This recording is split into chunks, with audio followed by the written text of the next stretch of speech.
Good morning, everyone. My name is Carolyn Hart Bennett, and today I'm going to read Chapter 11b from my book, Seven Sisters, The Voyage.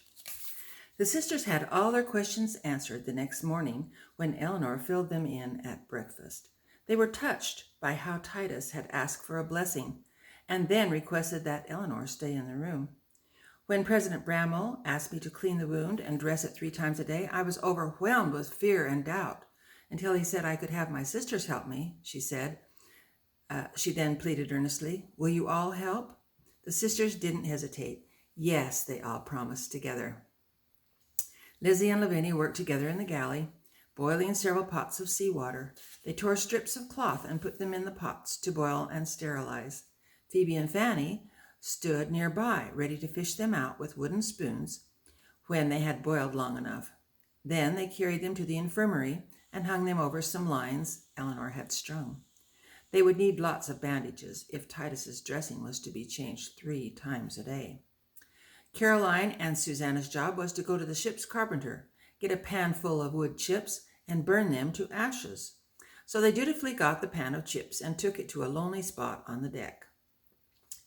Caroline was hoping Susanna had some idea of how to start a fire because she certainly didn't. But she, of course, would assist in any way she could. They both got on their knees. Susanna piled several wood chips up and struck the flint Eleanor had given her. Flash, fade, flash, fade. Caroline added more and more wood chips, but to no avail. "This is impossible," sighed Susanna. Then she looked around and spied Marcus. "Elder Fielding," she called, "I wonder if you might assist us." Marcus came running. "What can I do for you sisters today?" "We can't get this fire started," said Caroline, feeling helpless. Marcus was curious. "Why on earth do you want to start a fire?" "Eleanor wants us to burn all these wood chips," said Susanna. "It's for some medicine she's making for Titus's wound." "Well, sisters, in order to start a big fire, you have to start with a little fire," he said, as he poured the chips out onto the deck. "The first thing you need is some tinder." "What's that?" asked Caroline. "It's anything that is thin, dry, and burns easily," said Marcus, "like paper or cloth or wood or rope or wood shavings, something with a lot of surface to it." Susanna was hanging on Marcus's every word. It was as if he were quoting poetry. "I've got some lace on my petticoat," said Caroline. "Will that do?" "That would be excellent," he said. Susanna looked around. "That rope there is terribly frayed. Do you think anybody would miss 2 or 3 inches off the end?" Marcus was enjoying the girl's resourcefulness. "That would be exceptional." Caroline jumped up. "I'll go get a knife to make some wood shavings." "That would be extraordinary," Marcus said. Finding herself alone with Marcus, Suzanne started to flutter. I can't thank you enough for your help, Elder Fielding." "Don't thank me too soon," he said with a smile. "We haven't got a fire yet." Caroline returned with a knife, and Susanna awkwardly cut the end off the nearby rope. Then Caroline sliced some wood shavings onto the lace she had torn from her petticoat. Marcus reached into his coat pocket and pulled out a small writing tablet. "Maybe I can spare a few pages from my poetry notebook to help get the fire started." "Oh, don't use any pages from with your poetry on them," Susanna pleaded. Marcus smiled at this interest in his poetry. "I'll just use a few blank pages, Sister Watts." Susanna could feel herself redden as she realized she was showing a little too much interest. The tinder in the pan was now ready for sparks. "Try it again, Sister Watts," Marcus continued. Caroline struck the flint again. She chipped faster and faster. The items in the pan smoldered. All 3 fire makers were on their hands and knees with their heads close to the pan. Marcus blew gently. Caroline followed his example, except that she took a huge breath and huffed it all out at once, extinguishing whatever sparks were thinking about igniting. Marcus laughed. "Softly, Sister Cleverly, softly." "Oh," said Caroline as Susanna giggled and started over with the flint. Caroline restrained herself this time as she blew. Soon the sparks turned into tiny flames and caught the tinder on fire. As the flames grew bigger and bigger, Marcus cautioned, Add the wood chips one at a time, Sister Cleverly. We don't want to smother the fire. The girls were thrilled with their accomplishment as they fed all the chips into the growing blaze. Soon they had a pan full of ashes for Eleanor. Thank you so much, Elder Fielding, said Caroline, feeling elated. We accomplished 2 things here today. Ashes for Eleanor and the skill to build fires for when we cross the plains. Marcus laughed. We'll all get plenty of practice doing that, I'm sure. Well, I see my assistance here is completed. Good afternoon, sister, she said, as he tipped his hat and walked away with a big smile on his face. Eleanor and President Tippett had just finished flushing the wound when Susanna and Caroline arrived with the ashes. The 2 girls left quickly, trying not to look at the grisly open wound. Besides, they were eager to get back to their sisters to tell them about their newfound skill. Eleanor took the pan of ashes and poured boiling seawater over them, mixing as she went. She stirred and added to the black poultice until it was the consistency of paste. Next, she gently pressed it into the wound, and Tippett sewed it closed, but not before Eleanor placed 2 hollow horse hairs from the mattress into the wound to allow it to weep. Then they bandaged the leg with sterilized strips of cloth, wrapping the horsehairs in place. Upon finishing, President Tippett began washing his hands. Sister Wise, you need to go back to your berth and get some rest. Titus can be alone for a few minutes. I've got to meet with President Bramwell. Then I'll return. I'll go in a minute, she assured him. I want to check this bandage once more. President Tippett made sure Titus was still unconscious, then left the infirmary as Eleanor continued to inspect the bandage. Then, when she bent down to adjust it a little around the horsehairs, Titus unexpectedly grabbed her wrist in a vice-like grip. What are you doing? He roared. You're not trying to cut off my leg, are you? His eyes were wild and his grip painful. Eleanor yelped and struggled to get free. Her body seemed to flush with terror. Then she realized he was out of his head and didn't know who she was. No, Mr. Holt, she reasoned. I'm trying to save your leg. Don't you remember last night? The blessing? Titus loosened his grip on her wrist. He glanced around the room, his face registering a struggle to remember what had happened to him. He looked down at his bandaged leg, and then a groan of recognition came over him. Oh, yes, I had a dream. I was being taken care of by an angel. Eleanor was embarrassed by this comparison as she cautiously pulled her wrist away and gently pushed him back down on his pillow, hoping he wouldn't resist her. Then her manner became very professional. President Bramwell has assigned me to dress your wound 3 times a day, Mr. Holt. As though a whirlwind in his brain had abruptly stopped spinning, Titus looked at Eleanor intently and suddenly remembered everything. He felt a stab of remorse in his stomach. Then with astonishment he asked, And you said yes? Yes, said Eleanor, averting her eyes and straightening a few items on the nearby table. After what happened in the fog the other night? He asked incredulously. Yes, she said, continuing to distract herself. Titus tried to put it all together. After a moment, he ventured. Are you saying you trust me? Eleanor contemplated that thought for a moment. She wasn't going to go that far, but she could see that she had Titus where she wanted him. She stopped and turned towards him, giving him her full and undivided eye contact. I'm saying that I will make an agreement with you, Mr. Holt. I will try my best to nurse you back to health if you will cooperate in every possible way and become a model patient. A model patient? Eleanor took further control.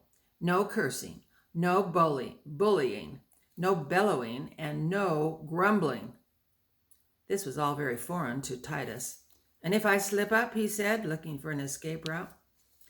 Eleanor didn't hesitate to answer. The doctor can have you back, as I have other sick passengers to attend to. Titus's face registered distress. She had made her point. As much as he hated to conform, he knew he was going to have to try. Giving in, he acknowledged. That's one threat that will make me try hard, you can bet. He shuddered as he remembered the drunken doctor. Just then, President Tippett came back through the door to check on Eleanor. When he saw that Titus was conscious, he quickly moved to Eleanor's side. Are you all right, Sister Wise? I see that Titus is awake. Eleanor looked directly into Titus's eyes as she answered, "Yes, President, I think he is finally awake." The seven sisters worked tirelessly to help Eleanor the next few days. They put wet rags on Titus's forehead, gave him water, brought him gruel, and were greeted with total cooperation. But then again, he slept most of the time. Eleanor was diligent about keeping the wound clean and bandaged with fresh, sterile bandages. President Tippett was always nearby. He kept Titus's body clean with soap and water and helped roll Titus on his side so the sisters could change the sheet beneath him. Titus improved dramatically each day, staying awake for longer and longer periods of time. Gone was his arrogance, and there was no leering or inappropriate behavior. Titus's crewmates stayed busy topside, fixing the fallen mast and getting the deck shipshape.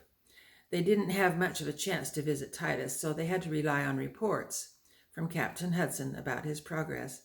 Huntley, however, decided to pay Titus a working visit one afternoon. "Titus, you are looking much improved from the last time I saw you." Titus chuckled. "Yes, I imagine I do, and I'm feeling a hell of a lot better. Oops." He said as he looked around for Eleanor, but he only saw President Tippett rolling bandages in the corner. Then he said a bit louder, "I'm feeling first rate today." This tickled Huntley, but he suppressed his laughter. Good, good. Now, Titus, my job today is to keep your mind off your leg." "I look forward to it," said Titus, grimacing a little with the pain. Huntley drew up a chair and opened his book. Titus was grateful for any diversion to his bedridden life. "And it came to pass that Ammon was set among other servants to watch the flocks of King Lamoni at the waters of Sebus." "You're getting to be a pretty good reader," Titus praised. Huntley beamed. "I've been practicing. And behold, a certain number of Lamanites stood and scattered the flocks." "Lamanites? Where did you get this story?" Huntley held up the book so Titus could see the title on the front. "The Book of Mormon," he announced. "Ha!" said Titus with disdain. "Just listen, there are some good stories in here." Titus was suddenly reminded that he wasn't cooperating. He certainly didn't want to discourage Huntley. "All right, continue." "The Lamanites scattered the flocks, and then—" Huntley wasn't discouraged in the least. "Now the servants began to weep exceedingly." Then Huntley read as if he were crying. "The king will slay us because the flocks are scattered," he blubbered. Titus chuckled. "And what did Ammon do?" Ammon said, then Huntley changed to a deep, manly voice, "I will go and contend with these men." Titus was enjoying Huntley's theatrics. Huntley changed his voice back to normal. "And they came forth with clubs to slay him." "Was he outnumbered?" Titus asked eagerly. "Aye, but behold, every man that lifted his club to smite him, Ammon smote off his arms with his sword, insomuch that they began to be astonished and began to flee before him." Titus flinched. "He cut off their arms?" Huntley kept reading. "And the servants went in unto the king, bearing the arms which had been smitten off by the sword of Ammon." "Huntley, Huntley," Titus groaned. "You're supposed to be reading me a story to keep my mind off my leg, not one about amputation." "Oh, yeah," said Huntley, catching on. "Well, here's another story."